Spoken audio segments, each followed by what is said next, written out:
പിതാവിനും പുത്രനും പരിശുദ്ധ റൂഹായിക്കും സ്തുതി, ആദ്യം മുതൽ എന്നേക്ക് തന്നെ ആമേൻ. ഇന്ന് ഓഗസ്റ്റ് 13 വ്യാഴം. യോശുവയുടെ പുസ്തകം 2-ാം അധ്യായം 11-ാമത്തെ വാക്യം. കേട്ടപ്പോൾ തന്നെ ഞങ്ങളുടെ ഹൃദയം ഉരുകി, നിങ്ങളുടെ നിമിത്തം എല്ലാവർക്കും ധൈര്യം കിട്ടുപോയി. നിങ്ങളുടെ ദൈവമായ യഹോവ തന്നെ മീതെ സ്വർഗത്തിലും താഴെ ഭൂമിയിലും ദൈവമാകും. നമ്മുടെ ജീവിതത്തിൽ ഇന്ന് നമ്മെ ഏറ്റവും കൂടുതൽ ഭയപ്പെടുത്തുന്ന എന്താണ്? ഒരു പ്രശ്നമോ, രോഗമോ, സാമ്പത്തിക പ്രതിസന്ധിയോ, നമ്മുടെ ഭാവിയെക്കുറിച്ചുള്ള ആശങ്കയോ? ഒന്ന് ചിന്തിച്ചു നോക്കൂ. നമ്മുടെ ഭയം നമ്മേക്കാൾ വലുതായി തോന്നുമ്പോൾ നമ്മുടെ ദൈവം നമ്മോടുകൂടെ ഉണ്ടെന്ന് നാം യഥാർത്ഥമായി വിശ്വസിക്കുന്നുണ്ടോ? ഇന്നത്തെ ദൈവവചനം നമ്മെ അത്ഭുതപ്പെടുത്തുന്ന ഒരു സത്യത്തിലേക്കാണ് കൊണ്ടുപോകുന്നത്. രാഹാബ് പറയുന്നു, നിങ്ങളുടെ ദൈവമായ യഹോവ തന്നെ മീതെ സ്വർഗത്തിലും താഴെ ഭൂമിയിലും ദൈവമാകും. രാഹാബ് ഒരു ഇസ്രായേലിയല്ല, അവൾ എരിഹോവിലാണ് താമസിക്കുന്നത്. എന്നാൽ ഇസ്രായേലിന്റെ ദൈവത്തെക്കുറിച്ച് അവൾ കേട്ടു. ദൈവം ചെങ്കടൽ വറ്റിച്ചത് കേട്ടു. ഇസ്രായേലിന് ദൈവം നൽകിയ ജയങ്ങളെക്കുറിച്ച് കേട്ടു. അവൾ കേട്ടത് വെറും വാർത്തയായിരുന്നില്ല. ആ വാർത്ത അവളുടെ ഹൃദയത്തിൽ ദൈവത്തെക്കുറിച്ചുള്ള ഒരു വിശ്വാസമായി മാറി. അതുകൊണ്ടാണ് അവൾ പറയുന്നത്, മീതെ സ്വർഗത്തിലും താഴെ ഭൂമിയിലും ദൈവമാകും. ഇതാണ് നമുക്കുണ്ടാകേണ്ട ബോധ്യം. ദൈവത്തെ യഥാർത്ഥമായി തിരിച്ചറിയുമ്പോൾ ഭയം വിശ്വാസമായി മാറും. രാഹാബിന് എരിഹോവിന്റെ ശക്തി അറിയാമായിരുന്നു, പക്ഷേ അതിനേക്കാൾ വലിയ ശക്തി അവൾ തിരിച്ചറിഞ്ഞു, യഹോവയുടെ ശക്തി. എരിഹോവിന് മതിലുകൾ ഉണ്ടായിരുന്നു, ഇസ്രായേലിന് യഹോവ ഉണ്ടായിരുന്നു. രാഹാബ് ഈ വ്യത്യാസം മനസ്സിലാക്കി.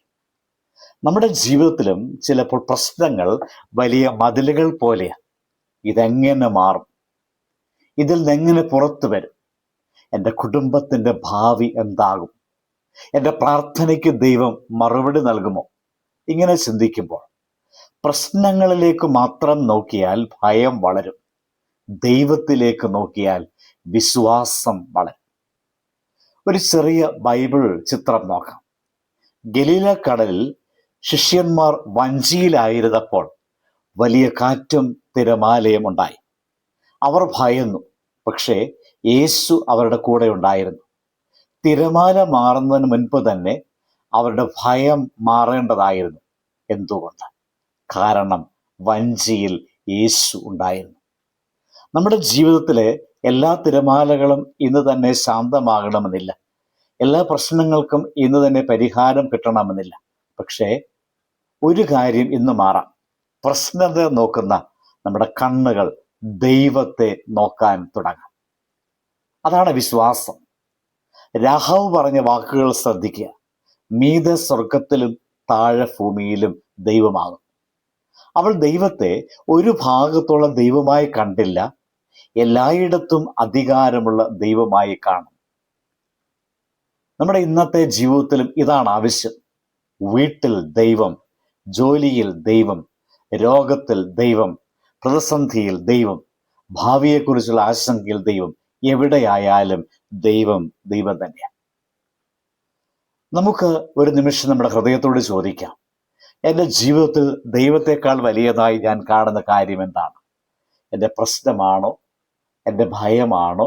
അതോ ദൈവം തന്നെയാണോ എൻ്റെ ജീവിതത്തിലെ ഏറ്റവും വലിയ യാഥാർത്ഥ്യം? ഇന്ന് നമുക്ക് ചെയ്യാനുള്ള വളരെ ലളിതമാണ്. നമ്മുടെ ഏറ്റവും വലിയ ഭയത്തെ ദൈവത്തിൻ്റെ മുമ്പിൽ സമർപ്പിക്കുക. ഏറ്റവും കൂടുതൽ ഭയപ്പെടുത്തുന്ന കാര്യം ദൈവത്തോട് പറയും. പിന്നെ ഇങ്ങനെ പറയും, കർത്താവേ, എൻ്റെ പ്രശ്നം വലുതാ, പക്ഷേ ദൈവം അതിൽ വലിയവനാണ് എന്ന് ഞാൻ പൂർണ്ണമായി വിശ്വസിക്കുന്നു. ഞാൻ എൻ്റെ ഭയത്തെക്കാൾ അങ്ങയെ വിശ്വസിക്കുന്നു. പ്രിയപ്പെട്ടവരെ, ഇന്ന് പ്രശ്നം മാറിയില്ലെങ്കിലും കുഴപ്പമില്ല, നമ്മുടെ ദൃഷ്ടി മാറട്ടെ. ഭയത്തിൽ നിന്ന് വിശ്വാസത്തിലേക്ക്, പ്രശ്നത്തിൽ നിന്ന് ദൈവത്തിലേക്ക്. പ്രാർത്ഥിക്കാം. സ്വർഗീയ പിതാവേ, ഇന്ന് ഞങ്ങളുടെ ഭയങ്ങളെ അങ്ങയുടെ കൈകളിൽ സമർപ്പിക്കുന്നു. ഞങ്ങളുടെ പ്രശ്നങ്ങളെക്കാൾ അങ്ങയെ വലിയവനായി കാണുവാൻ ഞങ്ങൾ കൃപ നൽകണമേ. ഞങ്ങളുടെ ജീവിതത്തിലെ ഭയം വിശ്വാസമായി മാറ്റണമേ. ഞങ്ങൾ എവിടെയായിരുന്നാലും അങ്ങ് ഞങ്ങളുടെ കൂടെ ഉണ്ടെന്ന് ഉറപ്പോടെ നടക്കാൻ ഞങ്ങളെ സഹായിക്കണമേ. ഞങ്ങളുടെ കുടുംബങ്ങളെയും ജീവിതത്തെയും അനുഗ്രഹിക്കണമേ. ആമേൻ. ദൈവം അനുഗ്രഹിക്കട്ടെ.